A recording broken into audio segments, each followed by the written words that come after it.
서울에서 남쪽으로 4시간쯤 떨어진 작은 시골 마을, 그곳에 서숙희라는 여자가 있었다. 그녀의 인생은 처음부터 조용히, 그러나 뿌리째 흔들리는 고단함으로 시작되었다. 5남매 중 셋째로 태어났지만 태어난 지 몇 달도 되지 않아 어머니가 세상을 떠났고 몇 해 지나지 않아 아버지마저 병으로 쓰러졌다. 장례식장에서 울음을 삼킬 줄도 모르던 어린 아이는 그 순간부터 세상이라는 거대한 파도 속에 홀로 던져졌다. 친척들이 돌아가며 서숙희를 맡았지만 누구도 그녀를 가족으로 받아들이진 않았다. 먼 친척 아줌마는 그녀를 밥값을 해야 하는 존재로 여겼고 장 보러 갈 때마다 함께 끌고 나가 시장에서 심부름을 시켰다. 학교는 매년 1~2달 다니다 말았고 교복도 제대로 맞춘 적이 없었다. 무엇이 부당한 것인지 무엇이 보통인지조차 배울 기회가 없던 아이는 점점 말수가 줄어들었다. 18살이 되던 해 그녀는 경북에서 서울로 올라온 친척지에 살고 있었다. 그때 친척 아주버니가 불쑥 말했다. 결혼이나 해라. 마침 누가 소개시켜달라더라. 누구인지, 나이가 몇인지, 직업은 뭔지 아무것도 듣지 못했다. 그저 하루아침에 신문 배달을 접고 먼 곳으로 떠날 준비를 해야 했다. 그녀가 결혼하게 된 남자는 중고차 딜러였고 이혼 경력도 있었다. 처음 보는 날이 곧 결혼식 날이었고 그날 그녀는 주민등록증 하나와 낡은 손가방 하나만 들고 예식장에 들어섰다. 새로운 삶이 그녀를 기다리고 있으리라 기대하진 않았다. 그러나 그렇게 무너질도 몰랐다. 결혼한 지 3년째 되던 해 남편은 가게 빚을 지고 사라졌다. 수표 몇 장과 카드빚만 남기고 연락조차 두절됐다. 남편의 친척은 그녀를 남의 집 귀신처럼 취급했고 친구도 의지할 사람도 없는 그녀는 하루아침에 길 위에 내던져졌다. 남은 것은 이름도 없이 대출받은 전세방과 고지서 뭉치였다. 그때부터 서숙희는 존재를 숨기고 살아가는 법을 배워야 했다.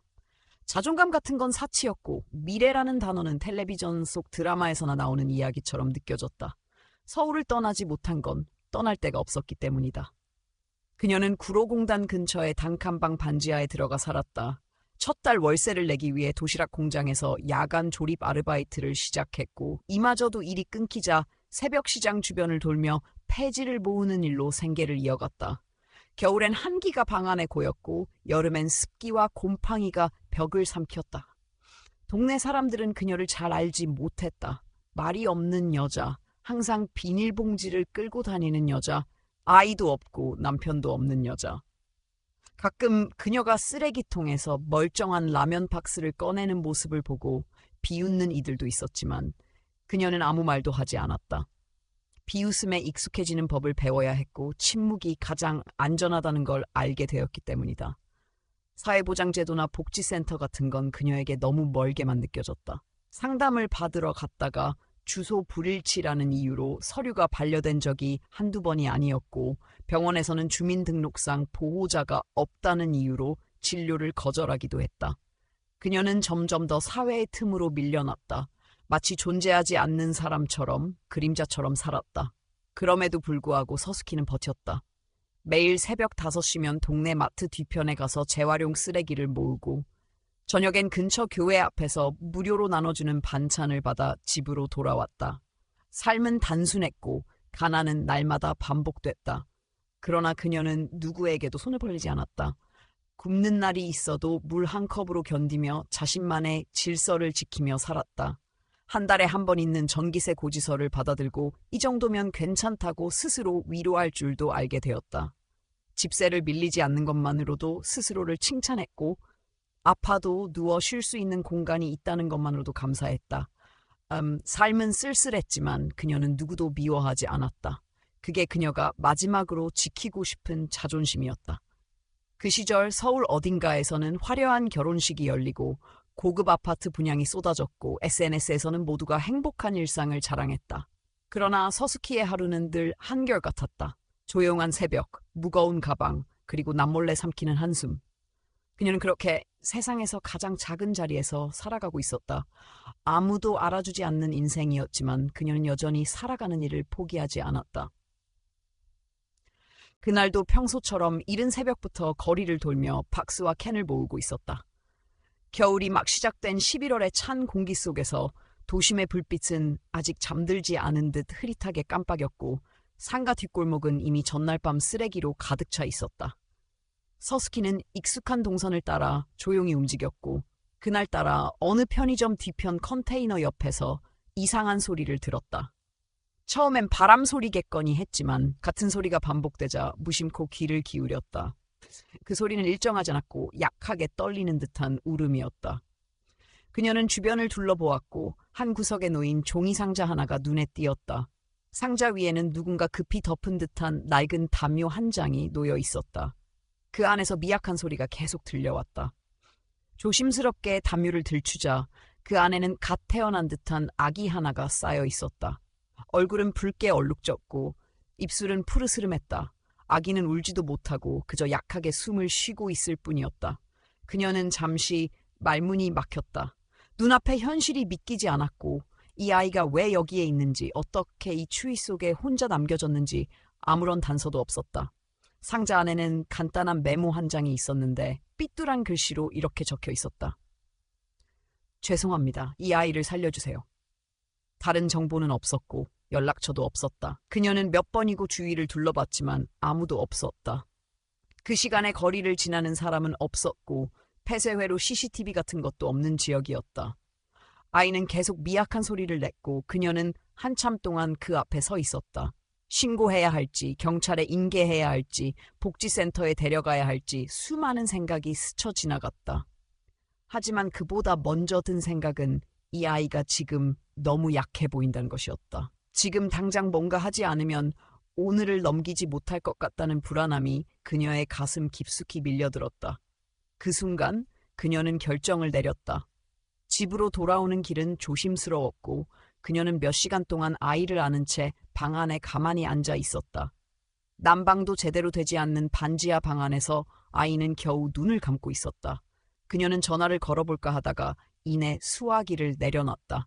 어디에 연락해야 하는지도 누가 책임을 질지도 알 수 없었고 또 다시 시스템 속에서 누군가 버림받는 모습을 보고 싶지 않았다. 그녀는 아기에게 이름을 지어주었다. 지은이라는 이름. 지켜줄 수 있는 이름을 주고 싶었고 자신이 살아온 고단한 세월과는 다른 운명을 살길 바랐다. 그리고 그날 이후 그녀의 삶은 완전히 바뀌었다. 매일 새벽마다 무거운 수레를 끌고 다니는 일상은 그대로였지만 그 손끝에 지은이라는 생명이 더해졌다. 누군가를 책임진다는 것이 무엇인지 처음으로 체감했고 아무도 몰랐던 방 한 칸에는 작지만 새로운 의미가 생겼다. 주민등록도 없고 출생신고도 되지 않은 아이를 키우는 일은 쉽지 않았다. 보육시설은 서류를 요구했고 병원은 진료를 거부했다. 이유식 하나 사기에도 비용은 부담스러웠고 아이가 감기라도 걸리면 밤새 불안에 떨었다. 하지만 그녀는 단 한 번도 지은이를 포기하겠다는 생각을 하지 않았다. 자기가 누군가에게 외면당했던 기억이 이 아이에게 반복되지 않기를 바랐다. 동네 슈퍼 아주머니가 어느 날 물었다. 그 애 딸이었어? 그녀는 웃으며 고개를 끄덕였고 그날부터 슈퍼 앞에 남은 과일이나 빵이 조금씩 놓이기 시작했다. 비록 공식적인 가족이 아니더라도 사람들은 조금씩 그녀와 아이를 받아들였다. 지은이는 빠르게 자라났다. 처음엔 밤마다 울기만 하던 아이가 이제는 엄마라는 말을 배웠고 엄마라는 단어를 처음 듣는 순간 서스키는 마음속 깊은 곳이 무너지는 느낌을 받았다. 지은이 5살이 되던 해 서스키는 단칸방에서 쌀국수 장사라도 해보려 했다. 낡은 리어카를 고쳐서 골목길에서 국수와 김밥을 팔기 시작했고 그 수익으로 지은이에게 유치원 가방과 새 신발을 사주었다. 그녀는 처음으로 누군가를 위해 돈을 쓰는 기쁨을 느꼈다. 아이는 밝고 건강하게 자랐고 지나가는 이웃들이 저 아이는 정말 다르다고 말할 정도였다. 지은이 학교에 입학하던 날 그녀는 교실 문 앞까지 따라가지 못했다. 공식적인 보호자가 아니라는 이유로 이름조차 출석부에 오르지 못했지만 그녀는 멀리서 아이가 교문을 지나가는 모습만 바라보았다. 정상적인 가족은 아니었지만 그녀에게는 그보다 더 단단한 유대가 있었다. 그렇게 아무런 혈연도 법적 연관도 없지만 누구보다 깊게 얽힌 두 사람의 삶은 나란히 앞으로 나아가고 있었다. 사회는 여전히 차갑고 무심했지만 그녀는 그 차가운 세상 속에서 유일하게 따뜻한 무언가를 지켜내고 있었다. 지은이 초등학교에 들어간 이후 서수키의 하루는 더욱 빠듯해졌다. 새벽에는 재활용을 모으고 오전에는 반지하 방 근처 분식집에서 설거지 아르바이트를 했다. 오후엔 동네 어귀의 리어카 국수 장사를, 저녁에는 시장 뒤편 골목에 남은 박스들을 정리하러 갔다. 하루 3번의 짧은 휴식 속에서도 그녀의 마음은 늘 지은에게 가 있었다. 도시의 소음과 무관하게 그녀에게 가장 중요한 것은 아이가 밥을 굶지 않고 학교에 잘 다니는 것이었다. 지은은 어릴 때부터 혼자 있는 시간이 많았다. 수키는 걱정스러웠지만 지은은 오히려 조용하고 침착한 아이로 자랐다. 다른 아이들처럼 놀이터에서 뛰어놀기보다 동네 도서관에서 책을 읽거나 작은 노트에 글을 쓰곤 했다. 책상도 없이 다리 위에 노트를 올려놓고 공부했지만 성적은 항상 상위권이었다. 학교 선생님은 지은이 유난히 성실하고 공손한 아이라고 칭찬했지만 가족관계란에 보호자 이름이 비어있는 서류를 보며 이상한 표정을 짓기도 했다. 수키는 그것이 늘 불안했다. 누군가 서류상의 문제를 지적하거나 법적으로 지은을 데려가라고 할까봐 잠을 제대로 잘 수 없다. 그럴 때마다 그녀는 조용히 기도하듯 다짐했다. 어떤 일이 있더라도 지은이 자신을 부끄러워하지 않도록 하자. 돈이 없어도 이름이 없어도 적어도 아이가 사랑받았다는 기억은 남게 하자. 그것이 그녀가 줄 수 있는 유일한 자산이었다. 지은이 중학교에 들어갔을 무렵 수키의 몸은 점점 쇠약해졌다. 허리 통증은 심해졌고 날씨가 흐리면 하루 종일 밖에 나갈 수 없었다. 리어카 장사는 접어야 했고 분식집에서도 더 이상 일할 수 없었다. 생활비는 빠듯했고 병원은 꿈도 꿀 수 없었다. 그런 상황에서도 그녀는 단 한 번도 지은의 학원을 끊게 하지 않았다.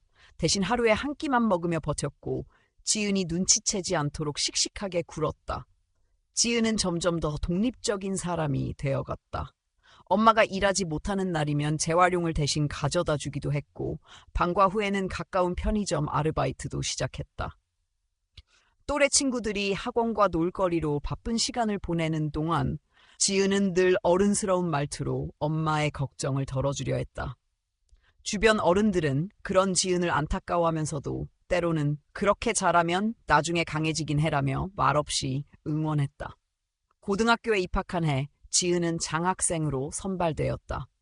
입학식 날 학교에서 보호자 서명을 요구했지만 수키는 여전히 법적 보호자가 아니었다. 담임교사는 조심스럽게 복지기관에 연락해볼 것을 권했지만 수키는 고개를 저었다. 그녀는 세상이 다시 지은을 어디론가 데려갈까봐 두려웠고 서류보다 삶의 실제가 더 중요하다고 믿었다.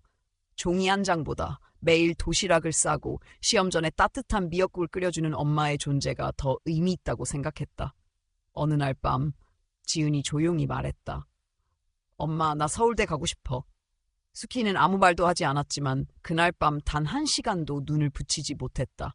등록금, 생활비, 교통비, 입시 준비에 들어갈 돈을 계산하며 자신이 줄 수 없는 것이 너무 많다는 현실이 그녀를 조용히 짓눌렀다. 그러나 다음 날 그녀는 새벽 4시에 일어나 오래된 리어카를 꺼냈다. 더 이상 몸이 버티지 못하더라도 딸의 꿈을 막을 수는 없었다. 그 후로 수키는 주말마다 중고시장에서 물건을 팔았고 동네 식당 뒷문 청소도 맡았다. 그녀는 자신의 건강과 시간을 조금씩 갉아먹으며 지은이 앞만 보고 달릴 수 있도록 길을 닦았다. 아프다는 말은 삼켰고 부족한 건 숨겼다. 대신 매주 지은의 시험지를 보면 고개를 끄덕였고 졸업식 날에는 멀리서라도 조용히 바라볼 수 있기를 소망했다. 지은이 고3이 되던 해 학교에서 전국 모의고사 1등을 차지했다는 소식이 전해졌다. 교장 선생님이 인터뷰를 요청했지만 지은은 조용히 사양했다. 기사 한 줄 나오지 않았고 트로피도 없는 조용한 승리였다. 그러나 그날 밤 수키는 처음으로 자신의 삶이 헛되지 않았다고 느꼈다. 아무도 몰랐지만 그녀는 세상 가장 위대한 일을 하고 있다는 자부심이 생겼다. 지은이라는 한 사람을 세상에 온전히 내보낼 수 있다면 그것만으로 충분하다고 생각했다. 그렇게 둘만의 조용한 세상은 외롭고 고된 현실 속에서도 흔들리지 않았다. 지은은 점점 더 자신감 있는 사람으로 성장했고 수키는 비록 몸은 무너져가고 있었지만 마음만큼은 단단해져 있었다. 세상은 여전히 그녀들을 비정상 가족으로 보았지만 그들만의 방식으로 서로를 지켜내며 누구보다 깊고 단단한 유대를 쌓아가고 있었다. 그 누구도 인정해주지 않았던 삶이었지만 그 누구도 대신할 수 없는 가치가 그 안에 존재하고 있었다. 고3 여름방학 무렵 서스키는 구청 근처에 있는 오래된 재활용센터에서 일시직을 얻게 되었다. 날이 더워질수록 허리는 점점 더 아팠고 숨이 차는 날이 많아졌지만 지은의 수능이 코앞으로 다가온 상황이어 그만둘 수 없었다. 한 푼이라도 더 모아놓아야 등록금과 생활비를 감당할 수 있을 거란 생각뿐이었다. 매일 아침 버스를 2번 갈아타고 센터 마당에서 재활용품을 분류하며 하루를 보냈다. 그날도 평소처럼 일찍 퇴근하던 길이었다. 폐기물 더미 옆에 놓인 검정색 봉투가 이상하게 느껴졌다. 겉보기엔 낡은 옷이 들어있는 것 같았지만 가볍게 흔들어보자 묵직한 감촉이 전해졌다. 그녀는 그 옷을 천천히 펼쳐보았다. 안주머니에 뭔가가 들어있었다. 봉투였다. 흔한 우편봉투처럼 보였지만 두툼했다. 열어보니 5만 원권 지폐가 차곡차곡 접혀 들어있었다. 손이 멈췄다. 1장, 2장, 3장. 끝이 보이지 않았다. 다시 세어보니 정확히 60만 원짜리 100장이었다. 총 6천만 원. 그녀는 한참을 그 자리에 서 있었다. 어딘가 잘못 본 게 아닐까 몇 번이고 확인했다. 누군가 실수로 버렸다고 하기엔 말이 안 되는 금액이었다. 그러나 그 어떤 이름도 연락처도 쪽지도 함께 들어있지 않았다. 그것은 마치 의도적으로 세상 어딘가로 흘러가길 바라는 돈처럼 보였다. 그날 밤 그녀는 지은에게 아무 말도 하지 않고 방 한구석에 있는 낡은 장롱 속에 봉투를 넣었다. 다음 날 아침 다시 꺼내어 바라봤지만 그 돈을 쓸 용기는 쉽게 생기지 않았다. 자신이 쓸 자격이 있는가? 그 질문이 머릿속을 떠나지 않았다. 그녀는 결국 봉투를 다시 1000조각으로 싸고 오래된 통장 안에 넣어 장롱 깊숙이 감췄다. 그리고 마음속으로 다짐했다. 절대 손대지 않겠다고. 며칠 후 지은이 수험서 한 권을 사기 위해 돈을 아껴야 한다며 편의점 알바를 하나 더 구했다는 이야기를 전했다. 수키는 아무 말도 하지 못했다. 그날 밤 그녀는 장롱 앞에 오래도록 앉아 있었다. 손만 뻗으면 지은의 부담을 덜어줄 수 있었고 지금까지의 고생도 모두 끝낼 수 있었다. 하지만 이상하게도 그 돈을 쓰는 일이 오히려 두려웠다. 그 돈이 가져올 책임과 무게가 지금의 삶보다 더 무거울 것만 같았다. 그 후로도 몇 번 동네에서 전기세가 밀려 단전된 이웃을 보거나 지은이 학원비 걱정을 할 때마다 그 봉투가 떠올랐다. 그러나 그녀는 그 봉투를 꺼내지 않았다. 매일 새벽 재활용을 모으는 일을 멈추지 않았고 지은에게도 언제나처럼 도시락을 싸주고 묵묵히 뒤에서 응원했다.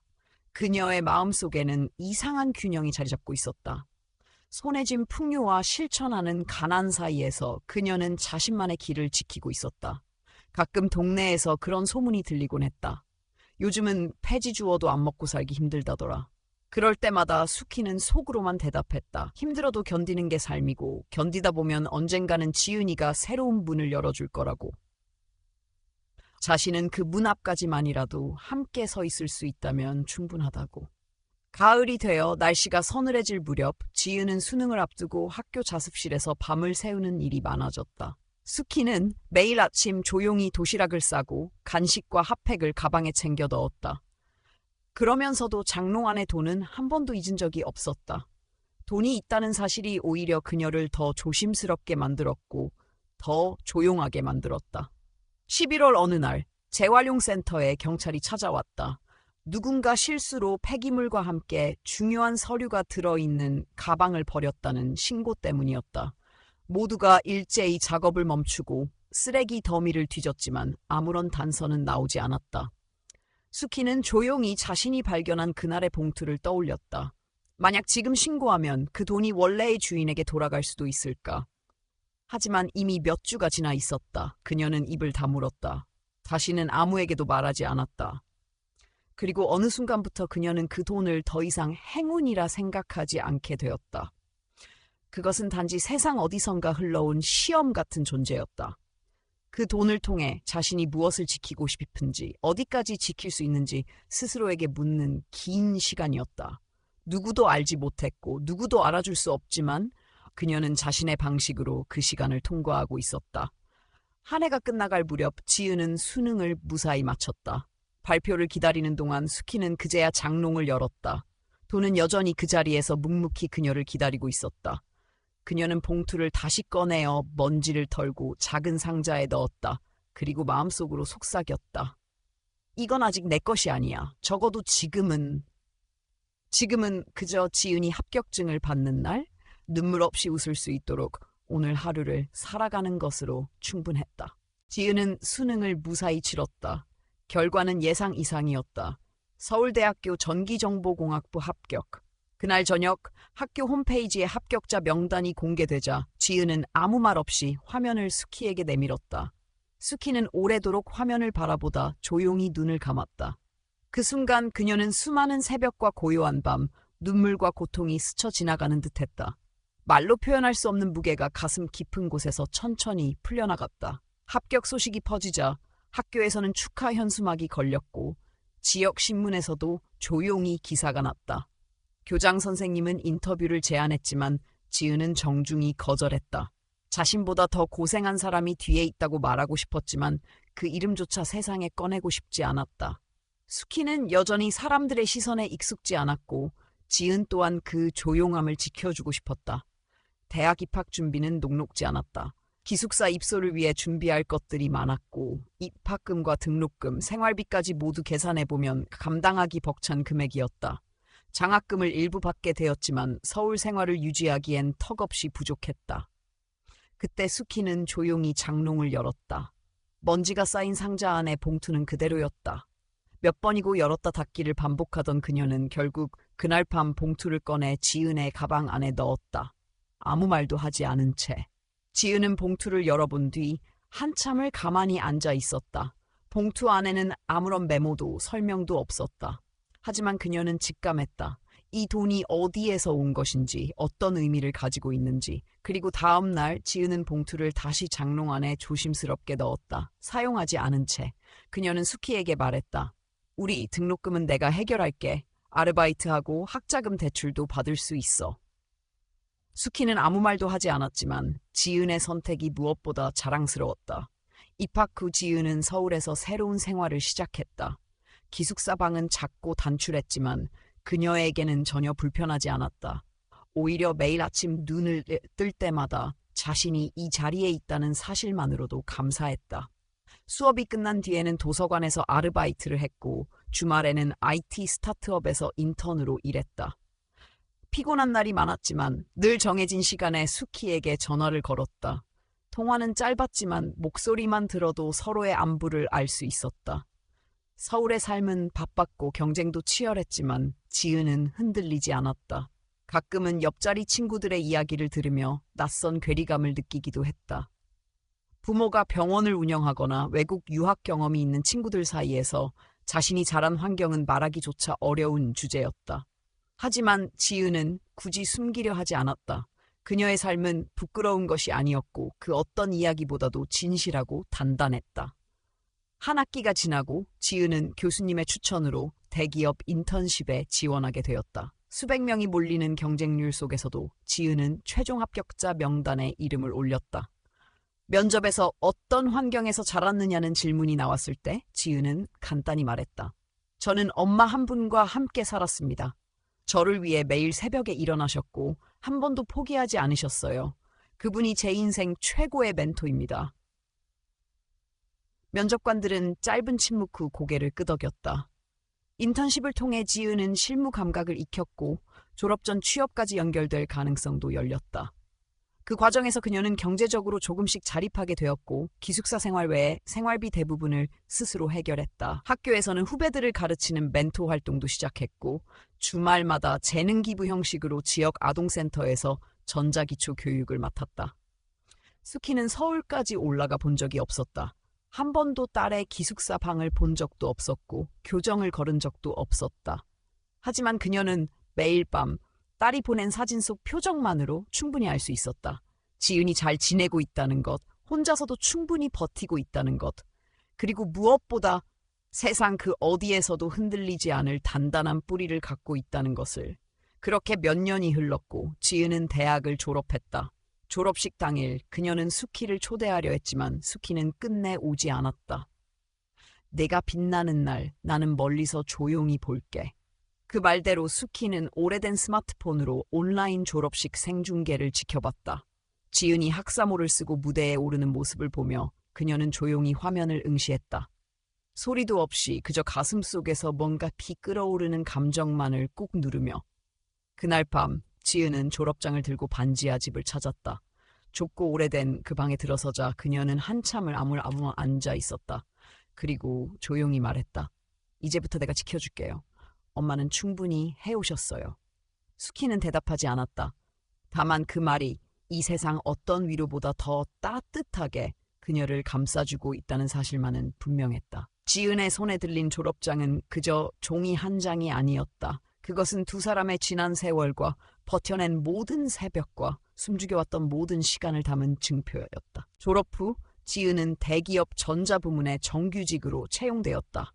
연봉은 동기들 사이에서도 높은 편이었고 팀장들은 그녀의 성실함과 집중력을 높이 평가했다.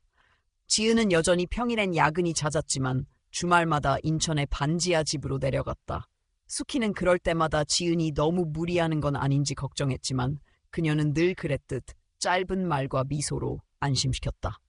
회사 생활 1년 차가 되었을 무렵 지은은 한 회의에서 마주친 한 남자와 자연스럽게 이야기를 나누게 되었다. 이름은 강현우. 같은 부서에서 협업하던 엔지니어였고 지은보다 한 살 위였다. 조용한 성격에 말수가 적었지만 진지한 태도와 책임감이 엿보이는 사람이었다. 프로젝트가 끝나고도 둘은 가끔 점심을 함께했고 시간이 지나면서 자연스럽게 가까워졌다. 서로에 대해 많이 묻지 않았고 오히려 그 점이 편안하게 느껴졌다. 연애가 시작된 후에도 지은은 조심스러웠다. 가족 이야기, 어린 시절, 학창 시절 이야기는 거의 하지 않았다. 강현우는 지은의 과거를 굳이 묻지 않았고 지은은 그 침묵에 안도했다. 대신 두 사람은 현재를 함께 나누며 미래를 그렸다. 2년이 흐른 뒤 자연스럽게 결혼 이야기가 오가기 시작했다. 문제는 결혼 준비를 하면서 드러났다. 강현우의 부모는 수도권에서 개인 병원을 운영하는 중산층 이상의 집안이었다. 그의 어머니는 단정하고 교육 수준이 높은 사람이었고 아버지는 말없이 조용한 편이었지만 모든 결정에 영향력을 가지는 존재였다. 지은이 부모에 대해 특별히 언급하지 않자 처음엔 예의상이라 여겼다. 그러나 상견례가 몇 번이고 미뤄지자 강현우의 어머니는 의문을 품기 시작했다. 지은은 수차례 수키에게 상견례 자리를 함께하자고 설득했다. 하지만 수키는 완강히 거절했다. 나는 그런 자리에 어울리지 않아. 너만 잘하면 돼. 그 말 속엔 오랜 세월 쌓인 열등감과 두려움이 고스란히 묻어 있었다. 명확한 이유 없이 거절을 반복하는 어머니에게 지은은 점점 죄책감을 느끼기 시작했다. 강현우는 끝까지 지은의 편에 섰고 부모님을 설득하려 애썼지만 결혼을 앞둔 시점에서도 수키는 집 밖으로 나설 생각이 없었다. 결혼식은 서울 강남의 고급 예식장에서 열리기로 했다. 강현우의 부모는 대부분의 비용을 부담하겠다고 했고 예단이며 혼수도 양쪽에서 무리 없이 맞추자고 했다. 그들은 외면하거나 깔보지 않았다. 오히려 지은의 배경을 어느 정도 짐작하면서도 아들이 선택한 사람이라는 이유로 존중해주려 노력했다. 하지만 수키는 끝내 그 자리에 나가지 않겠다고 못 박았다. 지은은 혼자서 결혼 준비를 마쳤다. 드레스 피팅, 청첩장, 식장 답사까지 모두 친구들과 함께했다.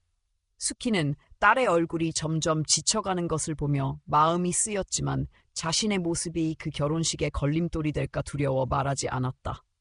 결혼식 하루 전날 밤 지은은 말없이 방 한구석에 웨딩드레스를 걸어두고 잠들었다. 수키는 밤새 그 드레스를 바라보며 생각했다. 이 아이가 여기까지 온 길에 자신이 얼마나 부족했는지를. 결혼식 당일 예식장에는 하객들이 속속 도착했다. 양가 친척과 회사 동료, 대학 친구들까지 빼곡히 자리를 채웠다. 강현우는 단정한 턱시도를 입고 무대 앞에 서 있었고 지은은 눈부신 드레스를 입고 입장했다. 많은 사람들의 환호 속에서도 그녀는 홀로인 듯한 기분을 지울 수 없었다. 어머니가 없는 이 자리는 여전히 그녀의 마음 한켠을 비워두고 있었다. 그러나 예식이 시작되기 직전 뒷문이 살짝 열렸다. 수키였다. 다소 낡은 옷차림에 머리는 허리 아래까지 묶여 있었지만 그녀는 손에 아무것도 들지 않은 채 조용히 안으로 들어왔다. 주변 사람들은 누구인지 알지 못했고 그녀는 구석의 의자에 앉아 아무 말 없이 무대를 바라봤다. 지은은 엄마가 왔다는 것을 바로 알아챘다. 눈이 마주친 순간 그녀는 숨을 들이쉬고 사회자에게 다가갔다. 지은은 예식을 멈춰달라고 요청했고 무대 중앙으로 나아가 마이크를 잡았다. 그리고 담담하게 이야기하기 시작했다. 자신의 성장 이야기, 어머니의 존재, 지금까지 밝히지 않았던 과거를 처음으로 세상 앞에 꺼내놓았다. 강현우는 무대 아래에서 지은을 바라보았다. 그의 부모도 마찬가지였다. 눈빛이 바뀌었다. 사람들은 놀랐고 조용해졌고 이어진 박수는 오래도록 멈추지 않았다. 그 순간 예식장은 더 이상 화려한 공간이 아니었다. 그것은 한 사람의 진심과 또 다른 사람의 삶 전체를 인정하는 자리로 바뀌어 있었다. 수키는 여전히 자리에서 일어나지 않았다. 하지만 지은은 무대를 내려와 그녀 곁으로 걸어갔다. 그날 예식장의 가장 깊은 울림은 꽃 장식도 음악도 아니었다. 그것은 지은이 드디어 어머니의 존재를 세상에 말할 수 있게 된 용기였고 한 여자가 수십 년간 견뎌온 고독과 수치심을 넘어서 처음으로 마주한 세상의 빛이었다. 지은이 무대에서 내려온 지 얼마 되지 않아 하객들 사이에서 한 쌍의 중년 부부가 조용히 일어섰다. 강현우의 부모였다. 누구보다도 평정심을 유지하던 그들이 수키가 앉아있는 자리로 천천히 걸어갔다. 사람들은 순간 술렁였지만 그들의 표정에서 긴장감은 느껴지지 않았다. 오히려 묘한 떨림과 복잡한 감정이 겹쳐진 얼굴이었다. 그들은 수키 앞에서 멈췄다. 말없이 서로를 바라보는 시간이 길게 흘렀다. 예식장 안은 조용했고 모두가 그 광경을 지켜보았다. 그리고 강현우의 아버지가 먼저 입을 열었다. 목소리는 떨렸지만 단호하고 깊은 울림이 있었다. 그는 수키의 이름을 불렀고 조용히 말했다. 서수키 씨 기억하시겠습니까? 아주 오래전 인천의 한 병원 앞에서. 수키의 눈동자가 흔들렸다. 낯설지 않은 목소리, 잊은 줄 알았던 기억 하나가 무언가를 건드렸다. 그는 계속해서 말했다. 그날 우리는 막막한 심정으로 딸아이를 안고 병원 복도를 헤매고 있었습니다. 아무도 도와주지 않았고 우리는 그 아이를 포기하려던 순간이었습니다. 그런데 당신이 나타났습니다. 아무 말도 없이 한 봉투를 내밀고 사라졌습니다. 그 돈이 없었다면 우리 딸은 이 세상에 없었을지도 모릅니다. 수키는 숨을 멈췄다. 머릿속이 텅 빈 듯했지만 곧 아주 오래전 기억의 조각들이 떠올랐다. 한겨울이었고 눈이 흩날리던 날, 병원 앞에서 울고 있던 부부, 그리고 주저하다 꺼낸 봉투. 그날 마음속에서 밀려오는 무언가에 떠밀리듯 자신이 감춰뒀던 돈을 건넸던 장면. 그날 이후 그녀는 다시 그들의 얼굴을 본 적이 없었다. 강현우의 어머니는 수키의 손을 조심스레 감쌌다. 그 손은 떨리고 있었지만 따뜻했다. 그녀는 눈물을 글썽이며 말했다. 그 아이가, 그 딸이 바로 지은이에요. 당신이 지켜준 생명입니다. 우리가 수소문했지만 당신을 찾을 수 없었어요. 이름도 주소도 아무것도 남기지 않으셨으니까요. 당신이 아니었다면 오늘 이 자리는 존재하지 않았을 거예요. 그 순간 예식장 안의 분위기는 바뀌었다. 단순한 결혼식이 아닌 운명처럼 얽힌 세 사람의 과거가 지금 이 순간에 겹쳐진 것이었다. 지은은 모든 이야기를 듣고 나서 수키의 곁에 다가와 조용히 말했다.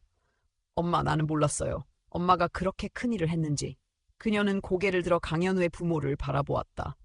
세상에 공개된 진실은 지은의 존재를 다시 정의했고 수키라는 이름을 누군가의 부끄러운 과거에서 누군가의 인생을 바꾼 사람으로 바꾸어 놓았다. 하객들은 조용히 숨을 골랐다. 누군가는 눈물을 훔쳤고 누군가는 조용히 박수를 보냈다. 이 장면은 어떤 웅장한 연출보다 강렬했고 어떤 축사보다 진심이었다.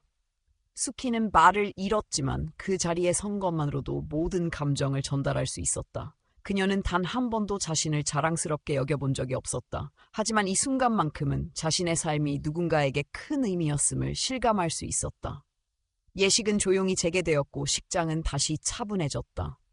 하지만 분위기는 분명 달라져 있었다. 사람들은 단순히 신랑 신부의 결합만이 아니라 세 가족이 하나로 묶이는 장면을 목격한 것이었다. 피로연이 시작되자 강현우의 부모는 수키를 한쪽으로 조심스레 모셨다. 그들은 예의를 갖춰 그녀에게 식사 자리를 함께하자고 청했고 수키는 짧게 고개를 끄덕였다. 그날 저녁 지은은 어머니와 나란히 앉아 처음으로 강현우의 가족과 함께 밥을 먹었다. 어색함은 있었지만 서로의 마음이 전달되는 데는 오래 걸리지 않았다. 그 자리는 상견례보다 더 진실했고 그 어떤 형식보다 깊은 이해가 오갔다. 식이 끝난 후 지은은 수키의 손을 잡고 천천히 밖으로 나왔다. 서울의 겨울은 차가웠지만 그녀의 표정은 어느 때보다 따뜻했다. 수키는 말없이 하늘을 바라보았다.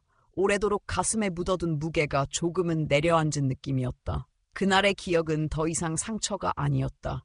이제 그것은 자랑스러운 과거이자 새로운 시작의 기점이 되었다. 지은은 말했다. 오늘은 단지 결혼식이 아니었어요. 엄마가 세상에 처음으로 이름을 올린 날이에요. 수키는 아무 대답을 하지 않았다. 하지만 그녀의 마음속에 깊이 박혀있던 침묵은 서서히 풀리고 있었다. 그녀는 처음으로 세상 속에서 자신이 사라지지 않았음을 느꼈다. 그리고 그 사실만으로도 충분히 눈물이 날 것 같았다. 결혼식 이후 수키의 삶은 조금씩 달라지기 시작했다. 예전처럼 새벽에 재활용품을 모으러 나가지 않아도 되었고 낡은 반지하 방의 벽에 맺힌 곰팡이 냄새도 더 이상 참지 않아도 되었다. 강현우의 부모는 정중히 그녀를 자신들의 집으로 초대했고 거절할 수 없도록 따뜻한 말과 배려로 설득했다. 지은은 더 이상 말리지 않았다. 어머니가 누군가의 시선을 두려워하지 않고 지낼 수 있는 곳에서 살아가길 바랐다. 수키를 위한 방은 조용하고 따뜻했다. 햇볕이 드는 창문과 작은 화분, 그리고 손때 묻지 않은 새 이불이 놓인 공간. 그녀는 처음엔 그 공간이 낯설었다. 너무 깨끗하고 너무 조용했다. 자신이 이곳에 있어도 되는 사람인지 마음속으로 수없이 물었지만 아무도 그것을 부정하지 않았다. 오히려 모두가 그녀의 존재를 소중하게 여겼다. 처음엔 어색한 대화들이 오갔지만 시간이 흐를수록 집안에는 웃음이 자주 퍼졌다. 지은과 강현우는 서울 외곽의 조용한 동네에 신혼집을 마련했다. 주말이면 수키를 데리고 와 함께 식사를 했고 작은 텃밭을 함께 가꾸기도 했다. 이웃들은 그녀를 사위의 어머니로 불렀고 동네 아이들은 텃밭 앞에서 인사를 건넸다. 평생을 피하고 숨기던 단어들이 이제는 당당히 입 밖으로 나왔다. 엄마, 장모님, 할머니, 그 단어들이 그녀를 채워갔다. 몇 달이 지나고 지은의 임신 소식이 전해졌다. 수키는 말없이 눈을 감았다. 다시 한 생명이 태어난다는 사실이 믿기지 않았고 마음 깊은 곳에서부터 무언가가 천천히 피어오르는 듯했다. 그녀는 아이방을 꾸미기 시작했고 자주 산책을 나가며 손수 손톱만 한 털실 인형을 만들었다. 젊은 시절엔 상상도 못했던 풍경이었다. 자신이 이렇게 평범하고 조용한 나날을 살게 되리라고는 생각하지 못했다. 출산 당일 지은은 무사히 건강한 딸을 낳았다. 병원 복도를 오가던 수키는 그 순간 20년 전의 기억이 떠올랐다. 병원 입구에 앉아 떨리는 손으로 봉투를 내밀던 자신. 그날의 눈물과 침묵, 그리고 떠나는 발걸음. 그 모든 장면이 한 겹씩 지나갔다. 하지만 이번에는 달랐다. 이번에는 그녀가 끝까지 곁에 있었다. 누구의 시선도 의식하지 않고 누구에게도 숨어들 필요 없는 자리에서. 손녀는 무럭무럭 자랐다. 첫 돌잔치에는 양가 가족과 이웃들이 모두 모였고 수키는 조용히 그 자리를 지켜보았다. 누군가는 그녀에게 물었다. 어르신은 어떤 일을 하셨나요? 그녀는 잠시 멈칫했지만 이내 대답했다. 그냥 한 아이를 키우는 일을 오래 했습니다. 그 말 안에는 모든 시간이 담겨 있었다. 한 아이를 키운다는 것. 그것은 그녀의 삶 전부였고 그 안에 슬픔도 기쁨도 희망도 있었다. 시간이 흐르면서 수키는 삶의 속도가 느려졌음을 느꼈다. 계단을 오르는 것도 장을 보는 것도 예전처럼 쉽지 않았다. 하지만 이제 그녀는 혼자가 아니었다. 식사 시간이면 누군가 함께했고 아플 때면 병원에 동행해주는 가족이 있었다. 무엇보다 자신을 당당히 소개해주는 딸과 사위가 곁에 있었다.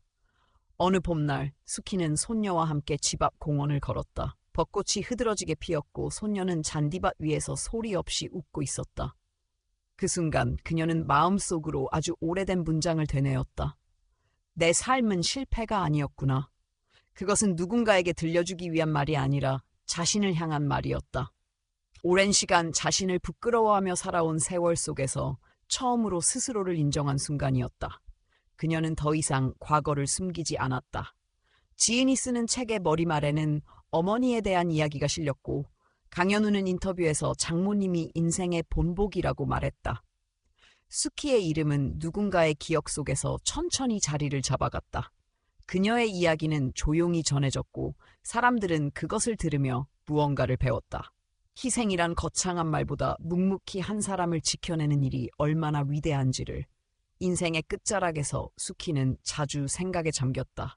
만약 그날 병원 앞에서 발걸음을 돌렸더라면, 만약 쓰레기 더미 속의 아이를 외면했더라면 지금의 모든 순간은 존재하지 않았을 것이다. 그녀는 한 번도 영웅이 된 적이 없었지만 누군가의 세상을 완전히 바꿨다. 그 진실은 조용히 그녀의 삶을 비췄고 오래도록 꺼지지 않는 빛이 되었다. 그리고 그날 밤 수키는 손녀의 방 앞에 멈춰섰다. 아이의 고른 숨소리를 들으며 조용히 중얼거렸다. 사라져서 고마워. 그 말 속에는 수십 년의 무게와 수많은 새벽과 이루지 못한 꿈과 결국 이룬 삶이 담겨 있었다. 삶이란 거창한 승리가 아니라 누군가를 끝까지 사랑하는 일, 그것만으로도 충분히 위대한 이야기였다. 오늘 이야기에 끝까지 귀 기울여 주신 여러분께 진심으로 감사드립니다. 이 이야기를 통해 우리가 함께 나눌 수 있는 가장 큰 교훈은 삶이 아무리 고되고 외로워도 한 사람을 끝까지 사랑하고 지켜내는 마음이 결국 세상을 바꿀 수 있다는 것입니다. 때로는 작은 선택 하나가 누군가의 인생을 구하고 또 다른 기적을 만들어냅니다. 그것은 거창한 능력이나 재산이 아니라 조용히 버티고 견디는 사랑에서 시작됩니다. 여러분의 따뜻한 마음과 관심이 저희에게 큰 힘이 됩니다. 이야기 속 인물처럼 오늘 하루도 누군가에게 작은 희망이 되어 주시기를 바랍니다. 저희 채널을 응원해 주시려면 아래에 있는 좋아요 버튼을 눌러주시고 느낀 점이나 전하고 싶은 말을 댓글로 남겨주세요. 그리고 아직 구독하지 않으셨다면 구독 버튼을 눌러주시고 함께 해주세요. 여러분의 응원 덕분에 더 많은 따뜻한 이야기를 전할 수 있습니다. 감사합니다.